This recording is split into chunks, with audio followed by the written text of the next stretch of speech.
When I was growing up as a little boy on Long Island, New York, the only impression I had of the Yukon was that it was like a punchline for a cold, sad, lonely place. Like, it's like the Yukon out here, or like, it's colder than the Yukon. And I didn't even know where it was on our map or that it was a real place. Like, we use Yukon and Siberia interchangeable and be like, it's freezing like Siberia. It was all Hoth to us at that point.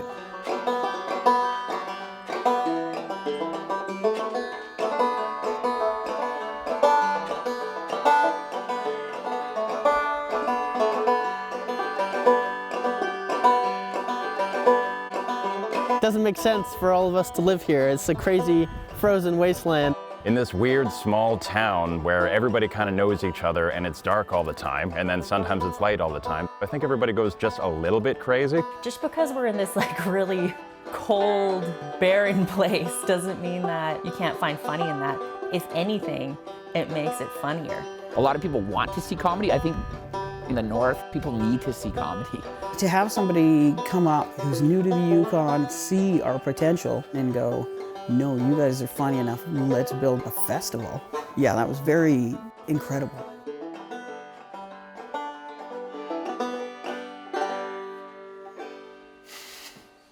My name is Richard Eden. I am the president of the Yukon Comedy Festival. I was originally born in Hamilton, and then my family moved to Windsor when I was about 8. I went initially a musician-artist route, and I tried to be a musician for a long time, but I decided to sort of make a big shift and change in my life. I didn't see the future with what I was doing, and so my girlfriend at the time and I decided we needed to go and find a new path. So we just started looking across Canada for work, and randomly we ended up in Whitehorse. I think this was a completely sort of juxtapose of Windsor, and I think that was part of the reason why we did it. So on a whim, we packed our bags and came up here. The mystery of the whole thing was really, really exciting for me. I didn't know what I would do up here. Back in Ontario, about a year before we had moved here, I really started getting involved with the comedy scene there. So when I moved up here, I decided I was going to investigate the comedy scene because it's a thing that I had a passion for and some connection to. So I went out to one of the comedy shows and I was blown away. This is a prime time in Whitehorse. It's the spring, it's sunny outside, but the snow hasn't melted yet. So you can't see all that dog shit you guys left over the winter.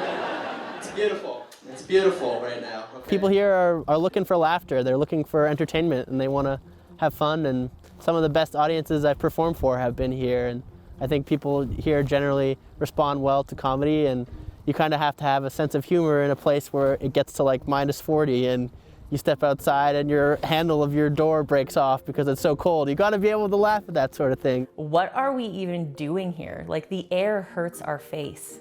Why are we here? There's no fresh fruit. Our vegetables that we have in the ground in the summer are root vegetables. It's expensive, but it's funny. So I think it exists and it's here because funny people live here. Comedy up here, it's critical, and it's really, you know, you look at the dark and night and even just being closed up in your house during winter and stuff like that, oftentimes people don't want to go out. And so if you're able to go out, you're able to go out and laugh, it's the best medicine. I love playing to a Yukon audience. I don't know if it's because they get us or they're just always rooting for us. They just really want to enjoy the show. They're coming out to watch you try new stuff, play new material, and they're rooting for you.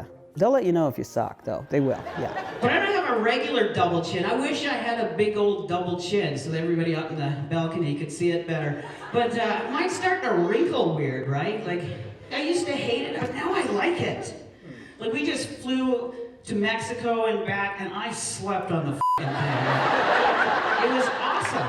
A community that's only 30-something thousand throughout the entire territory. The fact that we had a show's worth of really strong comedic talent here blew my mind. I couldn't believe it, and from that moment on, I think I knew that I needed to get invested into this comedy community.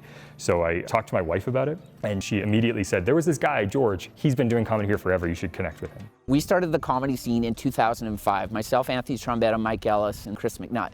And there was a comedy festival in the Yukon at that time. And it was really popular. There wasn't a local connection to it. And then we got the opportunity to be on it. So we were for the first 2 years. And then nothing. The comedy festival goes away. It just becomes a different theater festival. So, you know, flash forward 11, 12 years and I get this Facebook message from a guy, Rich Eden.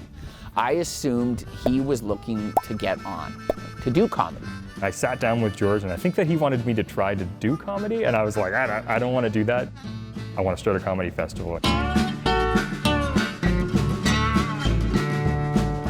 We sold out weeks before the festival even started. People came out in droves and were vocal about how excited they were. It's been a pretty great partnership because I can provide input from the comedic side of things, and Rich is good at building things. He's organized, he's a marketer. I think it's comedy in general up here. People are hungry for any sort of comedic talent that you can bring out. For a community that's as small as this is, every month we probably have at least a comedy show, and it's packed every single month. We all want to be part of the Yukon. We're willing to invest the time and the resources. I've been growing this beard for 2 years now trying to fit in.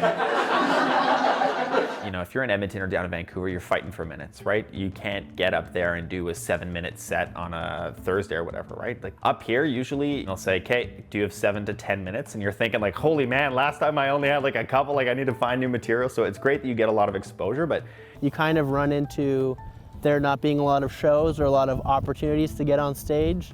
And when you do comedy, being on stage, that's where you find your practice, you know? It's really hard to get good at something that you do 10 minutes out of the month. Despite that, the Yukon has produced some amazing stand-up comedians that have managed to take that limited stage time and become amazing on stage and very great joke writers. So there must just be something about being from here and this kind of weird, wacky place that makes people more generally funny and gives them a leg up. They say like gallows humor, and I know that's being hyperbolic, but in reference to Yukon, it's like if you choose to live up here and it's freezing for 9 months out of the year, it's sunny for 23 hours a day for a month out of the year, it's like, of course that mindset lends itself to comedy. Because it's so isolating and so dark a lot of the year, you have to find the funny. I know depression and drug abuse, alcohol abuse is a big thing in the North. If we can get together as a group and make people laugh, it lightens the load and it brings the community together. You know, mental health, and depression, is an issue up north. Iqaluit has 6 times the national average in relation to suicide. So the importance is there, right? To take a break, to use humor for healing, right? To use laughter, for healing. So, the importance is there, right? The prominence, it will come. It takes time to develop that. We hope we can be part of that. We want to, by having a comedy festival yearly that brings, comedians from across Canada up to Iqaluit and Yellowknife, gives you the opportunity to increase in prominence. I can tell you that anytime we put out the message on this, comics from across Canada say, I want to go, I want to go, I want to go. Do we have any single people here tonight? Round of applause if you're single. I'm so sorry you're single. In March in the Yukon, there's nothing left. It's all gone. You go to Yukon Tinder, it just says out of order, check back in May. If you're making a room full of Yukoners laugh, you're gonna make a room full of Victorians laugh, you're gonna make Americans laugh. So take our scene seriously, because comedy is universal. If you're funny here, you're funny there. it's easy to forget that there's more to Canada than Toronto, Vancouver, Edmonton. There's huge talent pools in the North. The people are great, everyone's nice, the comedy's hilarious. I don't think that just because it's a small community that it will hinder the possibilities. Maybe it'll make it harder, but that doesn't mean it's impossible. I just hope it continues to grow because it brings so much joy to the comedians themselves, but also to the communities. I'm super blessed to be from this weird, strange place because I can talk about it in other places. So There's a reason why we're called the Yukon Comedy Festival, not the Whitehorse Comedy Festival. I want us to be pan-territorial. I want this to be something that stretches across this entire gigantic territory. I want this festival to be something that gets passed on. It's something that lives beyond me. When my ideals get stale, it's somebody else can take the reins on. one thing in the summertime that a lot of people in the Yukon do is called disc golf. It's called frisbee golf. And a lot of people think that disc golf evolved from regular golf, but I think disc golf just evolved from lonely frisbee dudes. They just got tired of going to the park every day, trying to make friends to play catch with. They're like, you know what? I'm gonna figure out a way to play with these discs all by myself. Thank you very much. Just me, the trees, and my discs. That's all I need. And you can just hear the trees whisper, nobody cares. You're a grown man playing with discs.